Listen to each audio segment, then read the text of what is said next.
Neste vídeo, vamos falar sobre o livro A Chave de Salomão, como os antigos segredos dos Cavaleiros Templários e da Franco-Maçonaria afetam o mundo moderno, de Lomilo Duquette. Neste livro, você irá descobrir os segredos e mistérios da Franco-Maçonaria, uma fraternidade que tem influenciado a história da humanidade por séculos. Duquette explora a história da maçonaria, sua filosofia e práticas, além de apresentar os ensinamentos místicos da Cabala, a simbologia do tarô e muito mais. Se você quer entender mais sobre a história e a filosofia da maçonaria, não deixe de se inscrever no canal Maçom BR e acompanhar nossos conteúdos exclusivos. E se quiser adquirir o livro A Chave de Salomão, basta acessar o link na descrição deste vídeo ou escanear o código QR Code. Não perca essa oportunidade de aprofundar seus conhecimentos sobre a maçonaria. Na introdução de A Chave de Salomão, Lomilo Duquette estabelece o objetivo do livro, explorar como as antigas tradições dos Cavaleiros Templários e da Franco-Maçonaria influenciam o mundo moderno. Ele também apresenta sua visão sobre a importância dessas tradições para a evolução da humanidade e como elas são fundamentais para compreendermos a nós mesmos e ao nosso lugar no mundo. Duquette começa a introdução ressaltando a ideia de que a sociedade moderna se encontra em um estado de crise. Ele argumenta que, embora tenhamos alcançado grandes avanços em tecnologia e ciência, esses avanços não nos ajudaram a lidar com problemas fundamentais, como a violência, o fanatismo religioso e o desrespeito pelo meio ambiente. Segundo ele, a solução para esses problemas não virá de inovações tecnológicas, mas sim de uma nova compreensão da natureza humana e do mundo. Para Duquette, essa nova compreensão pode ser encontrada nas antigas tradições dos Cavaleiros Templários e da Franco-Maçonaria. Ele argumenta que essas tradições foram desenvolvidas por pessoas que buscavam compreender a natureza do universo e do homem, e que essas tradições contêm segredos profundos que podem ser úteis para nós hoje. Duquette também ressalta a importância do estudo das tradições ocultas, que ele considera essenciais para compreendermos a nós mesmos e ao mundo. Ele argumenta que a maioria das pessoas não tem conhecimento dessas tradições e que a ignorância em relação a elas tem levado a muitos dos problemas que vemos hoje em dia. Para concluir a introdução, Duquette desafia o leitor a mergulhar nessas tradições e a explorar o que elas podem oferecer. Ele argumenta que, embora essas tradições possam parecer misteriosas e esotéricas, elas contêm ensinamentos que podem ser úteis para todos nós em nossa busca por uma vida mais plena e significativa. No capítulo 1 de A Chave de Salomão, intitulado Os Templários e o Santo Graal, o autor explora a relação entre os Cavaleiros Templários e o mito do Santo Graal. Ele começa apresentando a história dos Templários, uma ordem militar cristã fundada no século XII, que rapidamente se tornou uma das mais poderosas e influentes da Europa medieval. Duquette destaca que os Templários foram responsáveis por muitas inovações financeiras e militares, e que sua riqueza e poder despertaram inveja e suspeita por parte da Igreja Católica e da nobreza. Em seguida, Duquette aborda o mito do Santo Graal, que ele descreve como uma lenda que se desenvolveu ao longo de séculos e que envolve um cálice sagrado associado à última ceia de Jesus Cristo. Ele destaca que o mito do Santo Graal foi incorporado à tradição dos Cavaleiros Templários e que muitos acreditam que a ordem teria descoberto o objeto sagrado durante suas expedições no Oriente Médio. Duquette explora várias teorias sobre o que poderia ser o Santo Graal, desde um cálice literal até uma metáfora para a sabedoria divina. Ele argumenta que o mito do Santo Graal é uma expressão do desejo humano de encontrar algo que dê significado e propósito à vida, e que a busca pelo Graal pode ser vista como uma busca espiritual.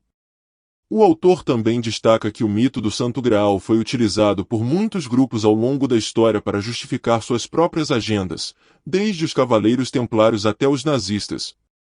Ele argumenta que a manipulação do mito do Graal é um exemplo de como a tradição pode ser distorcida e usada para fins nefastos. No capítulo 2 intitulado do Simbolismo Templário, o autor explora o simbolismo utilizado pelos Cavaleiros Templários e sua influência na tradição ocidental. Ele começa destacando que os Templários eram mestres em usar simbolismo e que muitos dos símbolos que eles utilizaram ainda são importantes hoje em dia. Duquette apresenta vários símbolos importantes dos Templários, incluindo a cruz vermelha, a flor de lis, o leão e o grifo. Ele explora o significado desses símbolos e como eles foram utilizados pelos Templários em sua arte e arquitetura. Ele também destaca a importância do número 3 na simbologia dos Templários, e como isso se reflete em sua arquitetura e em suas crenças. O autor também discute a influência dos Templários na tradição da franco-maçonaria. Ele destaca que muitos dos símbolos e rituais maçons foram baseados nos Templários e que a maçonaria valoriza muito a busca pela sabedoria e conhecimento.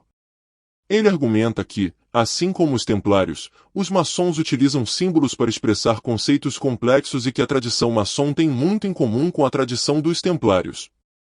No capítulo 3, intitulado Os Cavaleiros Templários Hoje, o autor explora o legado dos Templários na cultura popular e na imaginação popular, bem como a existência de grupos modernos que reivindicam a linhagem dos Cavaleiros Templários. Duquette começa o capítulo destacando a popularidade dos Templários na cultura popular, especialmente em filmes, romances e jogos de videogame.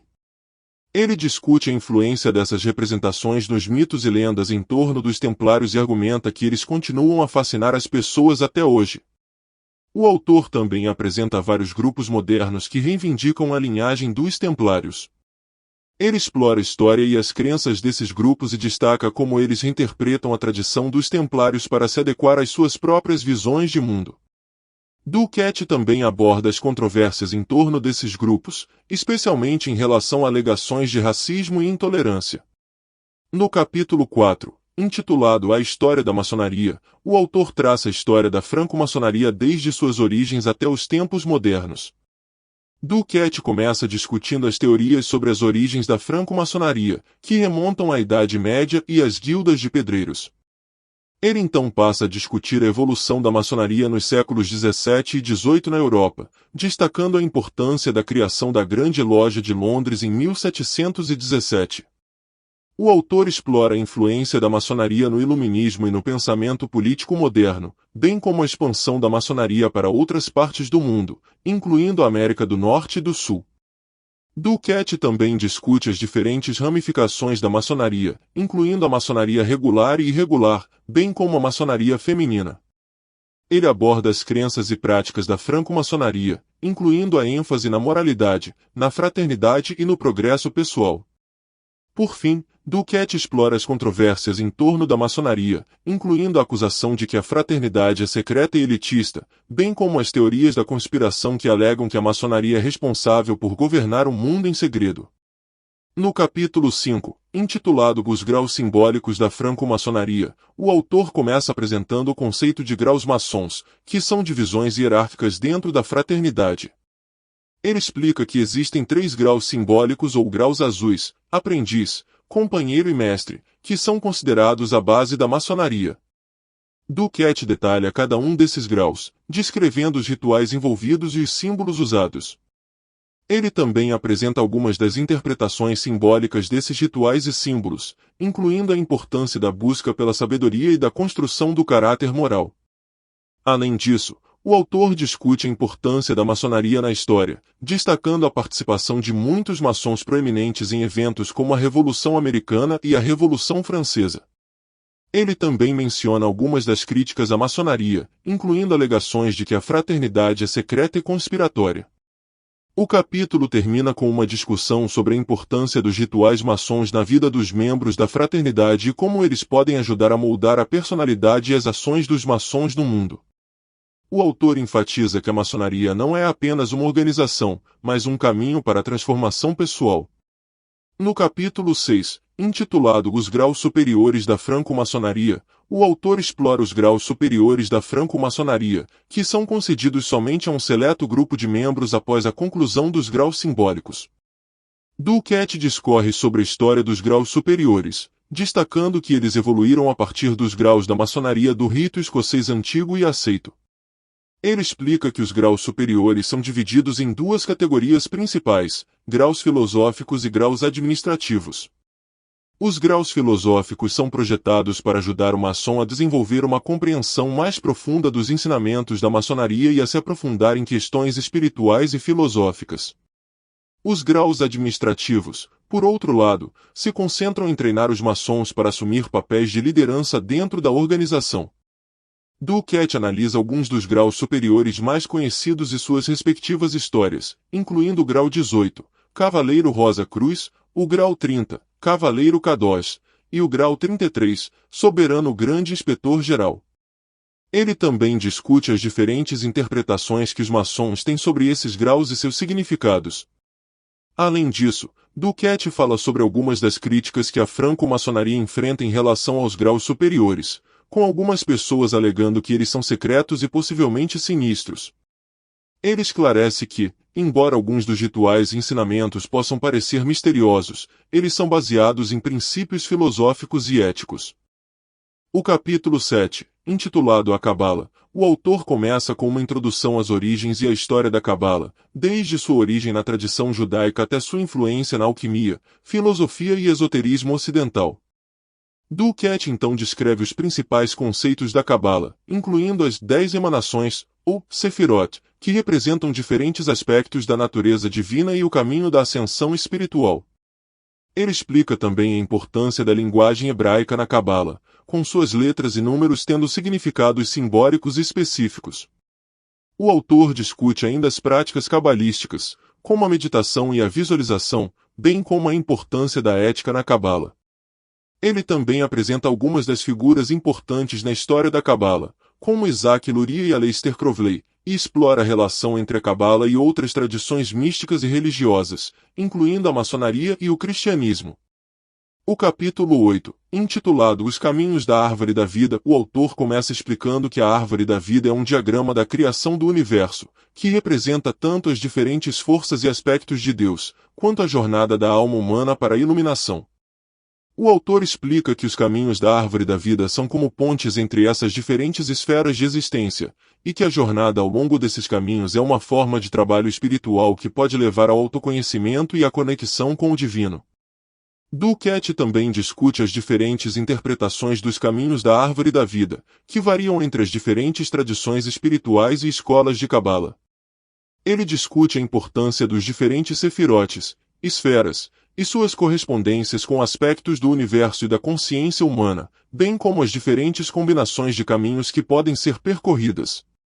O autor também explora a relação entre a Cabala e a franco-maçonaria, argumentando que muitos dos conceitos e símbolos da Cabala foram incorporados na tradição maçom.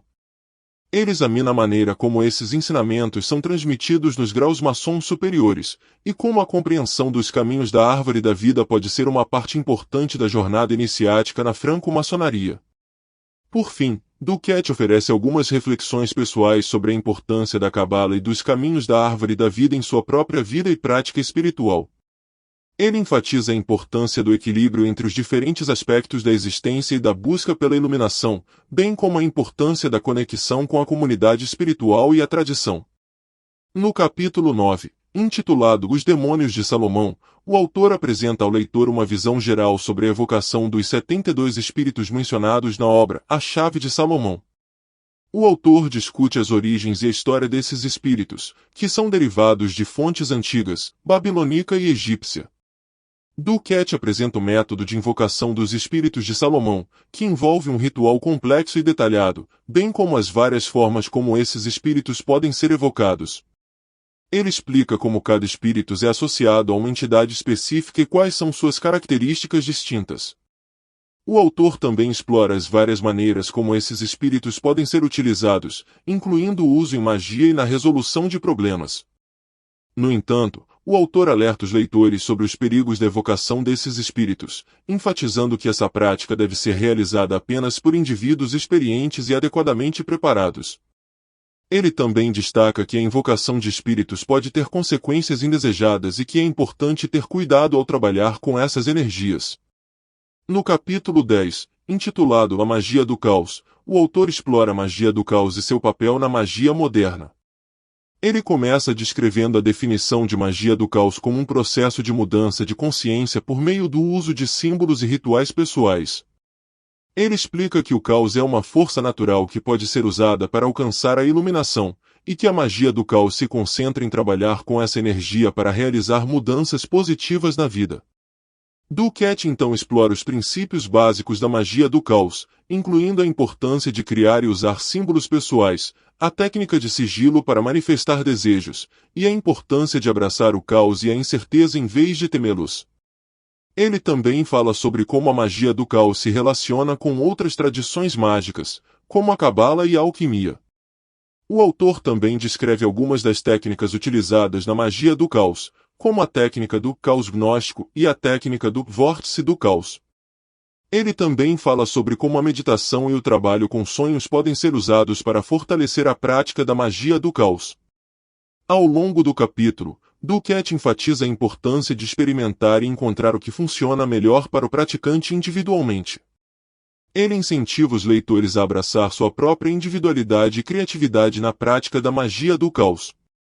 No capítulo 11, intitulado Os Segredos do Tarô, o autor começa abordando a história do tarô, que segundo ele, é um mistério, e que existem várias teorias sobre a origem das cartas do tarô. Em seguida, o autor descreve a estrutura do baralho do tarô, que é composto por 78 cartas, divididas em dois grupos, arcanos maiores e arcanos menores. Os arcanos maiores são compostos por 22 cartas numeradas de 0 a 21, cada uma com um significado simbólico específico. Já os arcanos menores são divididos em 4 naipes, espadas, copas, paus e ouros, e cada naipe possui cartas numeradas de 1 a 10, mais 4 cartas de corte, rei, rainha, cavaleiro e valete. O autor aborda também a interpretação do tarô, que pode ser feita de diversas maneiras, como por exemplo, por meio da numerologia, da astrologia ou da simbologia. Ele ressalta que o tarô é uma ferramenta que pode ser utilizada para o autoconhecimento, a meditação e a busca por respostas para questões pessoais.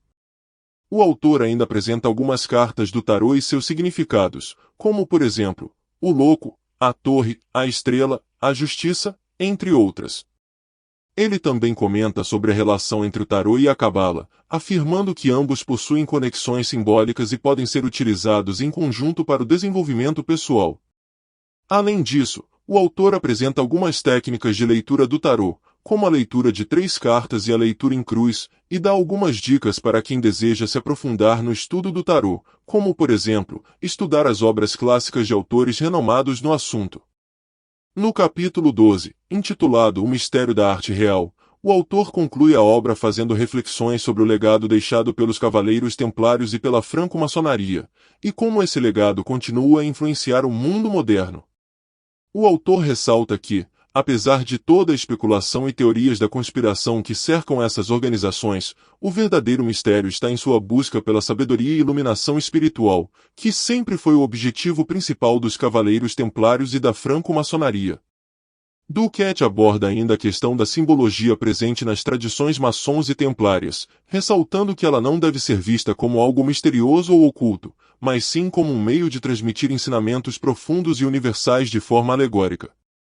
O autor também faz reflexões sobre a importância do autoconhecimento e da busca pela verdade interior, que são pilares fundamentais dessas tradições. Ele destaca a necessidade de se questionar e buscar a verdade por si próprio, em vez de simplesmente aceitar dogmas e verdades prontas. Por fim, Duquette destaca a importância do legado deixado pelos Cavaleiros Templários e pela franco-maçonaria, que influenciaram a história e a cultura ocidental de forma significativa. Ele conclui que essas tradições têm muito a ensinar sobre o verdadeiro significado da vida e sobre a busca pela sabedoria e iluminação espiritual. No capítulo 13, intitulado A Influência Oculta, o autor examina a influência da maçonaria e dos templários na sociedade moderna. O autor destaca que a maçonaria tem sido acusada de conspirar para controlar governos e instituições financeiras, mas também observa que a maçonaria tem sido historicamente associada a movimentos políticos progressistas e humanitários. Duquette aborda a controvérsia em torno da ligação entre a maçonaria e o poder, e questiona se essa suposta influência oculta é uma realidade ou apenas uma teoria da conspiração. Ele observa que muitos líderes políticos, empresariais e financeiros foram membros da maçonaria, mas também destaca que a maçonaria é uma organização diversa e que nem todos os maçons compartilham das mesmas opiniões políticas ou filosóficas. O autor também explora a influência dos templários na sociedade moderna, especialmente na cultura popular. Ele destaca que muitas obras de ficção retratam os templários como guardiões de segredos antigos e mistérios ocultos, e questiona se essa imagem reflete a realidade histórica ou é apenas uma fantasia moderna. Por fim, Duquette conclui que, embora a maçonaria e os templários tenham desempenhado papéis significativos na história, sua influência na sociedade moderna é difícil de quantificar. Ele argumenta que a verdadeira importância dessas organizações não está em seu suposto poder ou influência, mas sim em suas tradições de filantropia, tolerância e busca pela verdade. No capítulo 14, intitulado A Herança de Salomão, o autor discute a herança da tradição mágica que vem desde os tempos de Salomão até os dias atuais, incluindo a influência que a tradição teve em várias áreas da cultura ocidental. Duquette começa falando sobre a importância da história e da tradição para a franco-maçonaria e outras tradições esotéricas. Ele destaca a influência que a tradição de Salomão teve em muitas ordens místicas e sociedades secretas ao longo da história, desde os Cavaleiros Templários até a Ordem Hermética da Aurora Dourada. O autor também discute a importância da continuidade da tradição em uma era de mudanças culturais rápidas e avanços tecnológicos. Ele fala sobre como a tradição mágica é muitas vezes passada de pessoa para pessoa, e como é importante manter a integridade da tradição para que ela possa continuar a ser relevante no mundo moderno. Duquette também aborda a ideia de que a tradição mágica de Salomão pode ter origens ainda mais antigas, remontando às antigas tradições egípcias e babilônicas. Ele argumenta que a tradição de Salomão é uma herança cultural que tem sido transmitida por milhares de anos, e que seu valor não pode ser subestimado. Ao concluir o livro, Duquette faz um apelo para que os leitores considerem a importância da tradição e da história em suas próprias vidas. Ele sugere que, ao estudar a tradição de Salomão e outras tradições mágicas, os leitores podem ganhar uma compreensão mais profunda de si mesmos e do mundo ao seu redor. Espero que tenha gostado do vídeo sobre a Chave de Salomão, como os antigos segredos dos Cavaleiros Templários e da franco-maçonaria afetam o mundo moderno, de Milo Duquette. Não esqueça de deixar seu like, comentário e compartilhar com seus amigos para que mais pessoas possam ter acesso a esse conteúdo incrível. E se você ainda não é inscrito no canal Maçom BR, não perca tempo e se inscreva agora mesmo para ficar por dentro de todas as novidades. E não esqueça que o link para aquisição do livro completo está na descrição deste vídeo ou através do código QR Code. Aproveite e até o próximo vídeo.